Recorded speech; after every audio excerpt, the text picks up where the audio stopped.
Artificial intelligence वर्तमान प्राय सबु क्षेत्र में व्यवहार होउछि। एआई रे जेउ देश जेते उन्नत से देश सेते शक्तिशाली। बहु कार्य रे एआई व्यवहार करुछि मनीष। दैनंदिन जीवन शैली को सहज करुछि एआई। वर्तमान एआई को नहीं वैज्ञानिक माने आउ एक गुरुत्वपूर्ण तथ्य पाइछन्ति। वर्तमान मृत्युर समय मध्य एआई कहि परिबो बोली कहिछन्ति वैज्ञानिक माने। डेनमार्कर गवेषणाकारी माने कृत्रिम बुद्धिमत्ता सहित लक्ष लक्ष लोकों तथ्य व्यवहार करी एपरि सिद्धांत पहुंची।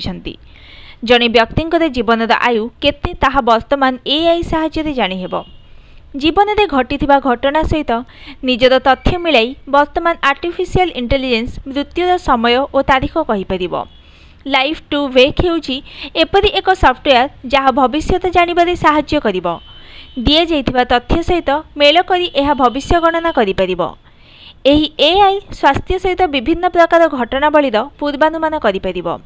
जेपरी केउं समय प्रसव हेबो, मेदबहुलता हेबो कि नाही, कैंसर केते संभावना आदि अनेक समस्यार समाधान करिपरिबो।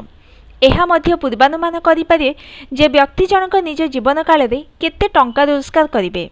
एआई व्यवहार लागिथिबा एही एल्गोरिदम चैटजीपीटी परि समान प्रक्रिया रे विश्लेषण करे। एहा सत्वे जीवन, शिक्षा, सामाजिक लाभ किंबा कार्यसूची भली जीवन को प्रभावित करुथुबा वेरिएबल गुडी को मध्य अति सुंदर भावे विश्लेषण करिपारे।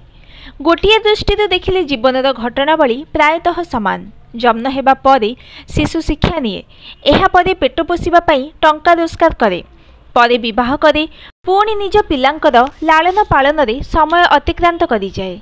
एही सबु घटनारू तथ्य बाहर करी एआई मृत्यु समय जानिबा को चेष्टा करे। तेबे वर्तमान पर्यंत सॉफ्टवेयर को सार्वजनीन करा जाई नाही। मृत्यु को नहीं लाइफ टू वेक गणना अनुजाई प्राय 78% रे एल्गोरिदम ठीक अछि। खूब शीघ्र एहाको साधारण व्यवहार उपयोगी करा जिवो बोली लेमान कहिसंती। Bureau report, news today.